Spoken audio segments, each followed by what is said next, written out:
Assalamualaikum warahmatullahi wabarakatuh. Sebelumnya kita awali pelajaran kita dengan bacaan basmalah bersama-sama. Bismillahirrahmanirrahim. Pada kesempatan ini kita akan membahas bab 2, yaitu strategi perlawanan bangsa Indonesia terhadap penjajah bangsa-bangsa Eropa hingga abad ke-20. Pada bab 1 kalian telah mempelajari tentang masuknya bangsa Eropa ke Indonesia, perkembangan penjajahan bangsa Eropa ke Indonesia dari mulai penjajahan bangsa Portugis, Spanyol, kemudian Inggris, VOC, penjajahan Belanda. Nah, dengan adanya penjajahan di Indonesia tersebut, tentu bangsa Indonesia tidak tinggal diam, ya. Mereka berupaya untuk melakukan perlawanan sebagai wujud mempertahankan hak-haknya, mempertahankan apa yang dimiliki, ya. Nah, sehingga sampai abad ke-20, nah itu ya, bentuk perlawanan bangsa Indonesia secara umum adalah mereka berupaya mempertahankan kekuasaan dengan cara mengangkat senjata tradisional, gitu ya. Nah, perlawanan itu khususnya dipimpin oleh para sultan, kesultanan Islam yang memang bangsa Belanda atau bangsa penjajah itu merebut kekuasaan dari tangan mereka. Maka para sultan itu tidak tinggal diam, ya, mereka berupaya mempertahankan apa yang menjadi hak-haknya. Nah, di sini yang pertama adalah perlawanan rakyat Indonesia terhadap bangsa Portugis, Spanyol, Inggris, dan VOC. Kemudian nanti yang kedua, perlawanan rakyat Indonesia terhadap kolonial Belanda. Perlawanan rakyat terhadap Portugis, Spanyol, Inggris, dan VOC. Perlawanan rakyat terhadap Portugis, nanti ada perlawanan rakyat Aceh dan perlawanan rakyat Maluku. Kemudian perlawanan rakyat terhadap Spanyol, ada perlawanan rakyat Minahasa, perlawanan rakyat terhadap Inggris, perlawanan rakyat Jawa, perlawanan rakyat Palembang. Terus kemudian perlawanan rakyat terhadap VOC meliputi perlawanan rakyat Maluku, rakyat Mataram, Banten, Makassar, Riau, kemudian perlawanan etnik Tionghoa. Jadi sebenarnya selain ini masih ada beberapa perlawanan yang tidak dicantumkan dalam pembahasan ini. Perlawanan rakyat terhadap Portugis. Yang pertama, perlawanan rakyat Aceh. Kita tahu pada tahun 1511 Portugis berhasil menguasai Selat Malaka. Selat Malaka pada saat itu merupakan pusat perdagangan, ya, bandar perdagangan yang sangat ramai, sehingga dikuasainya Selat Malaka oleh Portugis menjadikan para pedagangnya yang tadinya terpusat di Selat Malaka, mereka kemudian mengalihkan, ya, perdagangannya ke wilayah selatan, yakni ke wilayah Sumatera, jadi khususnya di wilayah Aceh, sehingga Aceh menjadi ramai terhadap aktivitas perdagangan. Nah, keberadaan Portugis di Selat Malaka tentu saja ini adalah sangat mengganggu kerajaan Aceh, itu ya.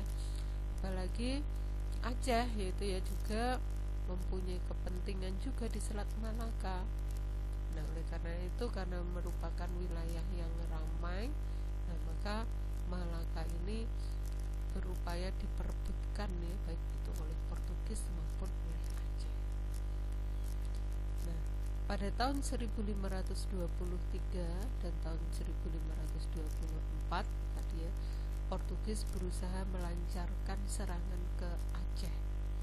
Nah, kedua serangan itu mengalami kegagalan.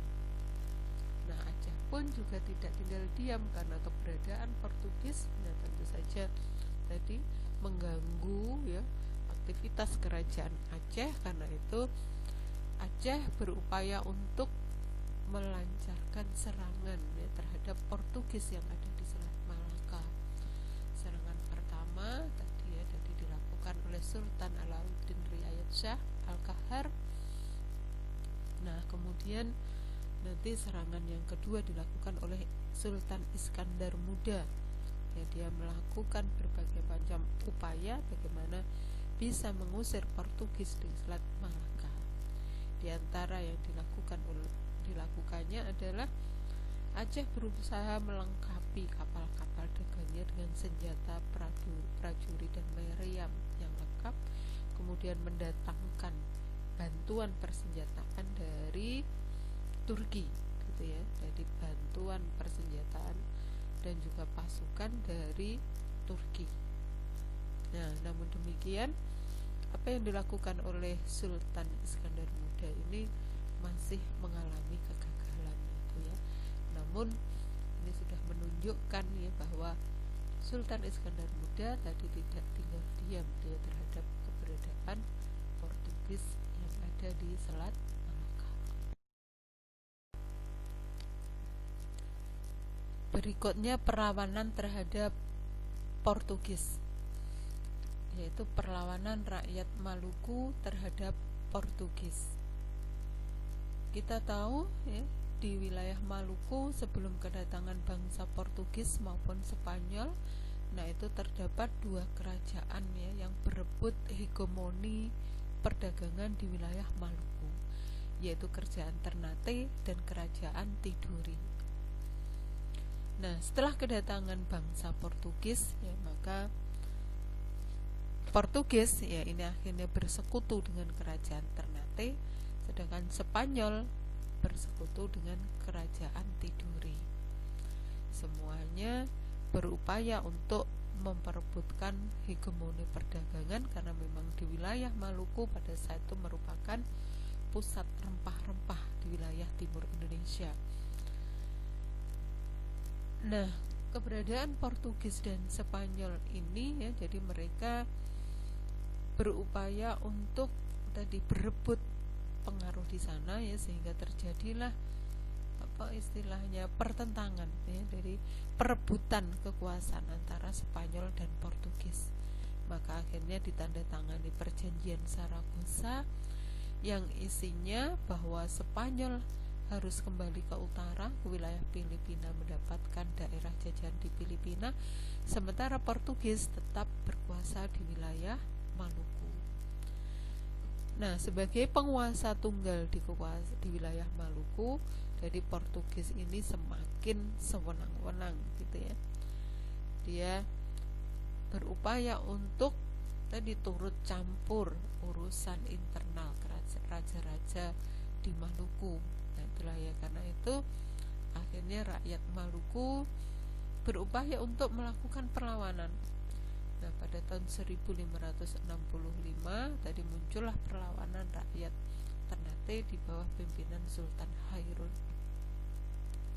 Sultan Hairun, nah ini ya termasuk orang yang peduli terhadap hak-hak rakyat Maluku ya, sehingga akhirnya dia berupaya melakukan perlawanan.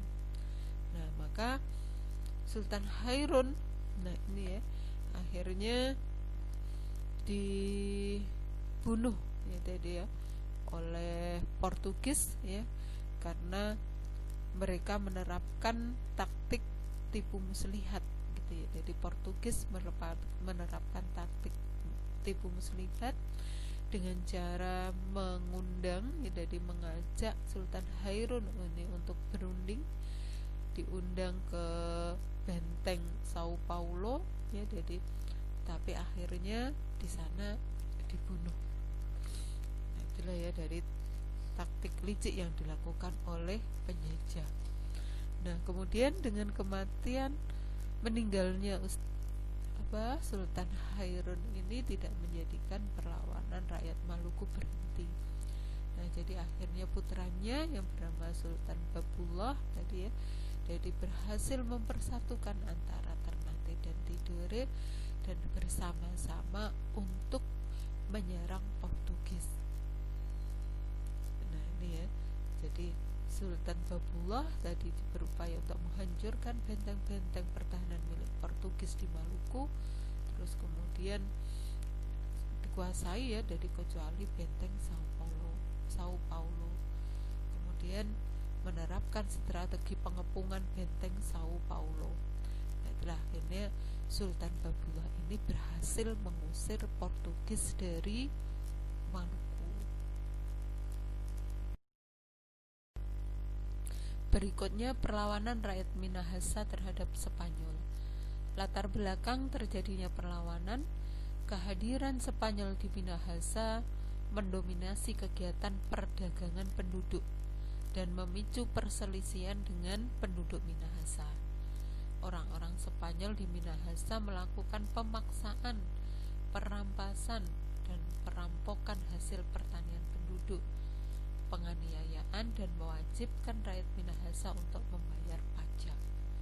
Nah, tindakan Spanyol tersebut mendorong rakyat Minahasa untuk mengobarkan perlawanan.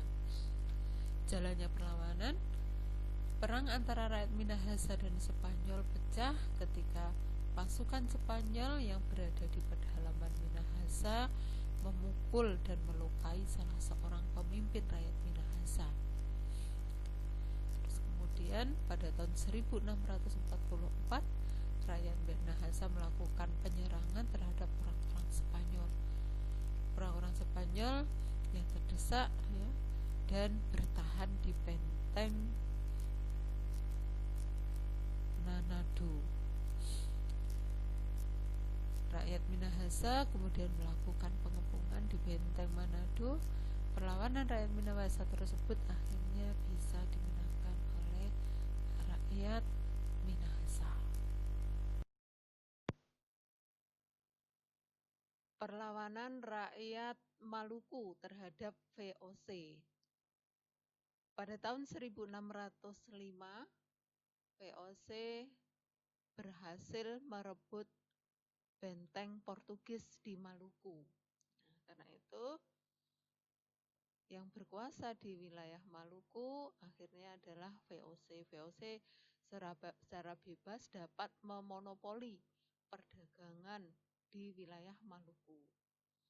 Ada beberapa kebijakan ya, yang kemarin kalian pelajari yang diterapkan oleh VOC di Maluku ya, dari mereka memonopoli perdagangan, melakukan pelayaran hongi, ekstirpasi, dan seterusnya. Nah, sehingga ini sangat merugikan rakyat Maluku. Nah, bahkan wilayah Maluku dijadikan sebagai daerah pasal atau daerah bawahan VOC. Karena itu muncullah perlawanan rakyat Maluku ya, khususnya wilayah Tidore ya, dan Ternate dari untuk melawan VOC. Nah, perlawanan itu dipimpin oleh Sultan Nuku. Perlawanan yang dilakukan oleh Sultan Nuku akhirnya berhasil mengembalikan kekuasaan Kesultanan Tidore. Nah, itu ya tentang perlawanan rakyat Maluku terhadap VOC. Berikutnya perlawanan rakyat Mataram. Kedudukan VOC di Batavia tentu sangat mengganggu kerajaan Mataram yang dipimpin oleh Sultan Agung Hanyokrokusumo. Oleh karena itu, Sultan Agung Hanyokrokusumo berupaya untuk menyerang VOC di Batavia. Serangan Sultan Agung terjadi pada tahun 1628 ya, yang dipimpin oleh Tumenggung Baurekso sebagai panglima perang. Nah, kemudian mengalami kegagalan itu ya, dilakukan lagi pada tahun 1629. Sultan Agung berusaha memperkuat armada militer dan meningkatkan jumlah persenjataan. Nah, namun yang dilakukan oleh Sultan Agung ya, mengalami kegagalan karena selain terjadi kekalahan persenjataan ya, jarak Mataram antara pusat kota Mataram dengan Batavia, nah itu sangat jauh ya. Mataram itu di pedalaman Jawa Tengah ya, sampai ke Batavia sangat jauh. Terus kemudian juga persediaan makanan prajurit Mataram dibakar oleh VOC. Nah, sehingga prajurit Mataram tadi kekurangan energi ya, dari mengalami kekalahan. Berikutnya perlawanan rakyat Banten. Latar belakang terjadinya perlawanan, VOC berupaya melemahkan peran Banten sebagai bandar perdagangan dengan melakukan blokade terhadap aktivitas perdagangan di daerah Banten. Jalannya perlawanan pada tahun 1659, Kerajaan Banten menyerang VOC. Untuk menghadapi perlawanan rakyat Banten, VOC menerapkan politik divide et impera atau politik adu domba terhadap Sultan Haji. Nah, tindakan yang dilakukan oleh VOC yaitu mengadu domba antara Sultan Haji dengan Sultan Ageng Tirtayasa. Gitu ya. Ya, jadi akhirnya Sultan Haji berpihak kepada VOC yang nanti bersama-sama untuk merebut takhta dari ayahnya sendiri yaitu Sultan Ageng Tirtayasa. Akhirnya Sultan Ageng Tirtayasa bersama Pangeran Arya terus melakukan serangan gerilya terhadap VOC dan Sultan Haji. Akan tetapi pada tahun 1683 Sultan Ageng Tirtayasa berhasil ditangkap oleh VOC, kemudian ditawan di Batavia hingga meninggal dunia.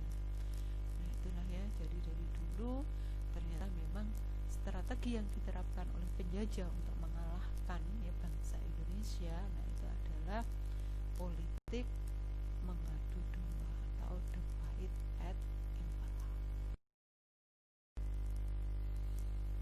Berikutnya perlawanan rakyat Makassar yang dipimpin oleh Sultan Hasanuddin. Makassar pada saat itu merupakan pusat rempah-rempah. Nah, jadi menjadi ada pelabuhan yang bernama Pelabuhan Somba Opu sebagai bandar transito di sana. Nah, maka VOC tertarik untuk menguasai Pelabuhan Somba Opu yang kemudian menerapkan monopoli perdagangan rempah-rempah di sana. Nah, keberadaan VOC tentu saja akhirnya menjadikan penguasa Makassar saat itu Sultan Hasanuddin ya, jadi berupaya untuk melakukan perlawanan. Pada tahun 1634 VOC memblokade Pelabuhan Somba Opu ya, tetapi mengalami kegagalan. Pada tahun 1654 VOC kembali menyerang Makassar. Maka bangkitlah Sultan Hasanuddin gitu ya, jadi untuk melawan VOC dan berupaya untuk menguasai Makassar. Jadi Sultan Hasanuddin ini dikenal dengan ayam jantan dari timur karena keberaniannya melawan VOC, jadi pantang menyerah melawan VOC. Nah, namun demikian akhirnya VOC menerapkan politik divide et impera lagi ya, dari politik memecah belah dengan bekerja sama dengan Raja Bone yang bernama Arupalaka untuk bersama-sama menyerang Sultan Hasanuddin dengan diberi janji ya bahwa nanti Raja Bone Arupalaka akan diakui sebagai raja oleh VOC. Nah, itulah ya, dari karena politik divide et impera ini akhirnya Sultan Hasanuddin mengalami kekalahan ya, dan harus menandatangani perjanjian Bungaya pada tahun 1667. Dengan ditandatanganinya perjanjian Bungaya ini, VOC akhirnya berhasil mengendalikan peran politik di kerajaan Mataram. Berikutnya perlawanan rakyat Riau. Riau menjadi salah satu daerah yang diincar oleh VOC untuk dijadikan wilayah kekuasaannya. Nah, sehingga akhirnya mengundang perlawanan rakyat Siak, ya, Siak Sri Indrapura. Pada tahun 1751 perang berkobar antara Siak melawan VOC. VOC berusaha melakukan blokade ekonomi dengan memutus jalur perdagangan menuju Siak.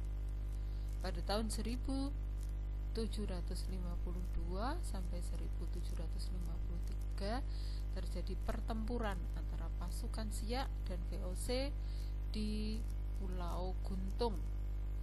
Nah, pada saat itulah kemudian diterapkan siasat hadiah sultan. Maksudnya apa? Ya tadi sultan berpura-pura mau gitu ya, berunding dengan VOC. Ya, jadi berpura-pura mau berdamai dengan VOC.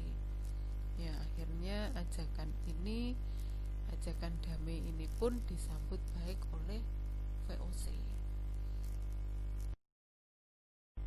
Berikutnya perlawanan etnik Tionghoa. Latar belakang terjadinya perlawanan yaitu terjadi penyimpangan dalam mendapat surat izin bermukim. Kemudian yang kedua, peningkatan jumlah pengangguran di Batavia. Yang ketiga, kebijakan surat izin bermukim atau surat pas bagi orang Tionghoa di Batavia. Kemudian jalannya perlawanan pada tanggal 9 Oktober 1740, para serdadu VOC melakukan perombakan dan pembersihan etnik Tionghoa. Setelah peristiwa tersebut, etnik Tionghoa berusaha untuk meninggalkan Batavia. Terus kemudian sebagai aksi balasan, mereka bergabung dengan komunitas Tionghoa di Semarang dan mengepung benteng VOC di ibu kota. Berikutnya perlawanan terhadap Inggris, yaitu perlawanan rakyat Jawa. Gubernur Jenderal Inggris di Indonesia yaitu Thomas Stamford Raffles atau dikenal dengan Raffles. Kedatangan Raffles ke Indonesia membawa pengaruh yang sangat besar terhadap kedudukan Sultan Hamengkubuwono II. Nah, Sultan Hamengkubuwono itu sejak awal menunjukkan sikap keras terhadap Raffles ya, karena namanya penjajah. Nah, itu tentu saja dia melakukan sesuatu yang merugikan ya keberadaan rakyat wilayah Mataram pada saat itu. Nah, sebelum Raffles itu ada Dendles, maka Raffles ini ya menurut pandangan Hamengkubuwono II juga sama dengan penjajah sebelumnya. Maka kedatangan Raffles ini tadi dia bersikap keras. Karena sikapnya kerasnya terhadap Raffles atau Inggris ini, nah maka akhirnya pada tahun 1812 Inggris menyerang keraton Yogyakarta. Nah, dengan bantuan Notokusumo dan putra mahkota dari Hamengkubuwono III, akhirnya Sultan Hamengkubuwono II ini dapat dikalahkan ya, dari Hamengkubuwono II akhirnya ditangkap ya dan dibuang di Pulau Penang. Nah, itulah ya jadi strategi yang dilakukan oleh penjajah dari dulu, selalu melakukan politik divide et impera ya, sehingga akhirnya bangsa Indonesia mudah dikalahkan. Nah, itulah ya jadi yang bisa saya sampaikan pada kesempatan kesempatan hari ini berbagai macam perlawanan rakyat Indonesia, mulai melawan Portugis, Spanyol, VOC ya, dan Inggris. Untuk lebih jelasnya saya berharap kalian membaca, mempelajari bukunya. Nanti kalau ada pertanyaan bisa ditanyakan di grup. Nah gitu ya. Nah kita akhiri pertemuan kita dengan bacaan hamdalah bersama-sama. Alhamdulillahirabbil alamin. Assalamualaikum warahmatullahi wabarakatuh.